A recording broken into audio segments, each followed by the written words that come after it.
How are you? Are you doing how are you general? Only practice, only instrument, or what the fighting or what you can like I don't know.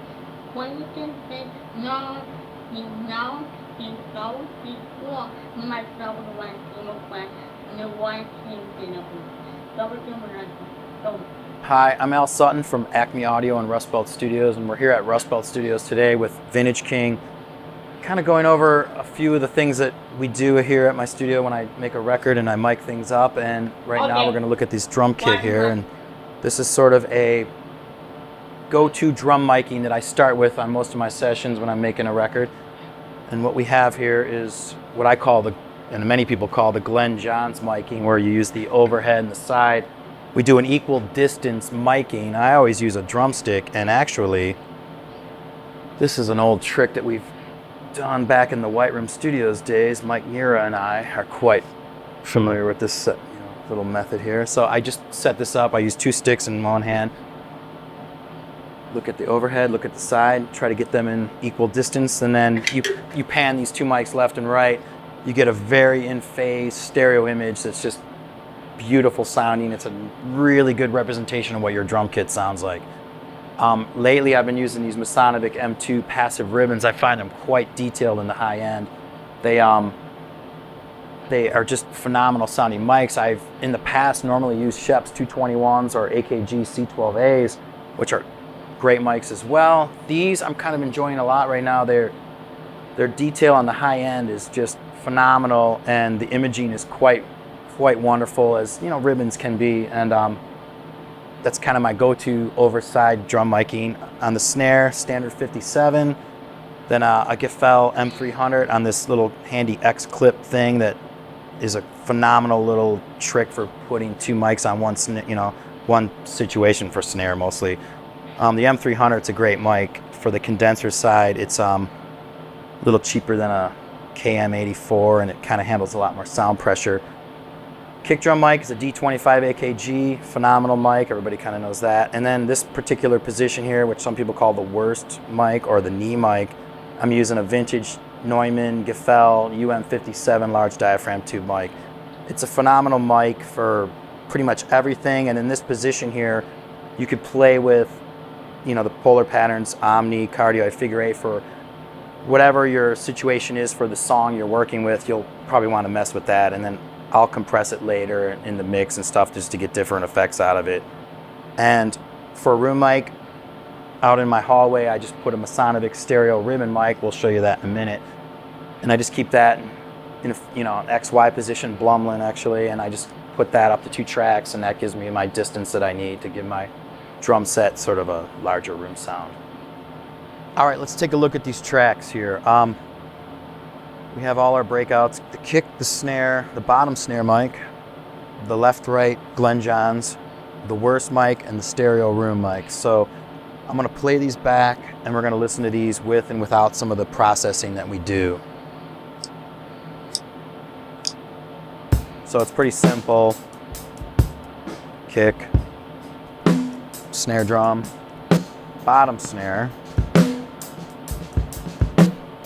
the kit itself, the left-right kit, the worst mic,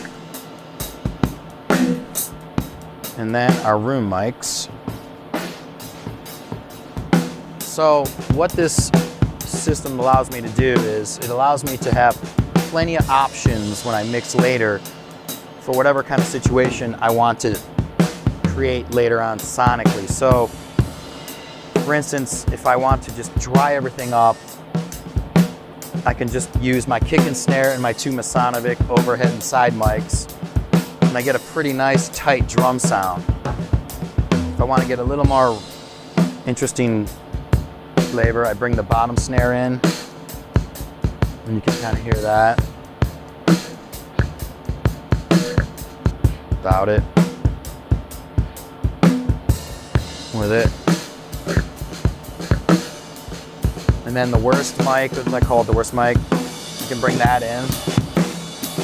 And that's a whole separate flavor altogether. Without it, with it. And then the room sounds for going bigger.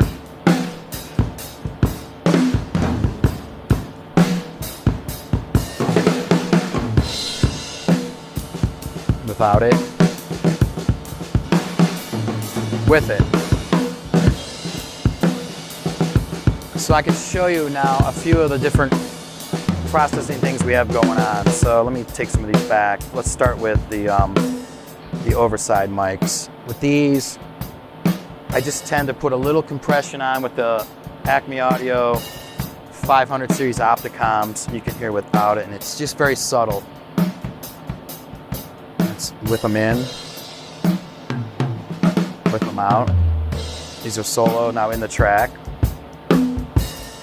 Without, and I try not to compress them too much. I just try to get a little bit more attack on the snare, a little bit of length on the cymbal sound, so it's just a very subtle hit. The bottom snare, though, on the other hand, I go for a really aggressive tone. I use a Pi compressor. I got a vintage Pi in the rack. I scoop a lot of the high mids out, add some low and really high end, and I, kind of hit that hard. That's without it. That's with it. And this I just go for more of an effect. And it's the same with the worst mic. That's without it.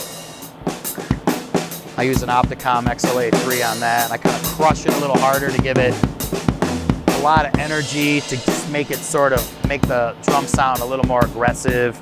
It's more of an effect track. Without the compression, with it. In the track, without,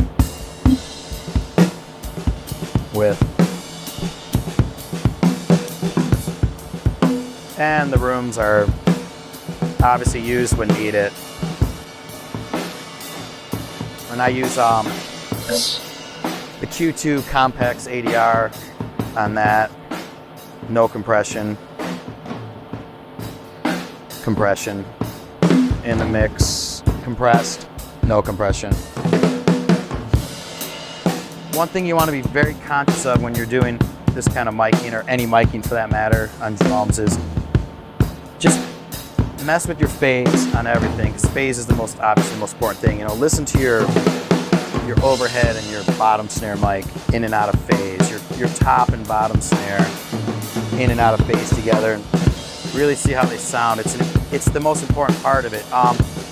For instance, the worst mic, you hear when I flip it out of phase, I have it 180 out right now because it seems to be where it wants to be. If I stick it in phase, you can hear the low end of the kick drum go away. When I put it back out, it kind of sits in there and sounds better.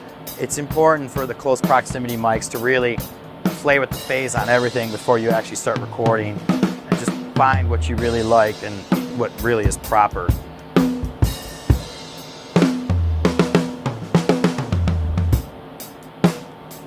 Okay, so question of the travel, question of the travel, question before number one happy one seven, and for our tribute dropping. Anyone who is watching, one of you drop it here, probably drop it. For example, which is these two four number of reactions, what one number of questions I was gonna drop question of this in a blanket question for one of the yeah. Okay. Thank you.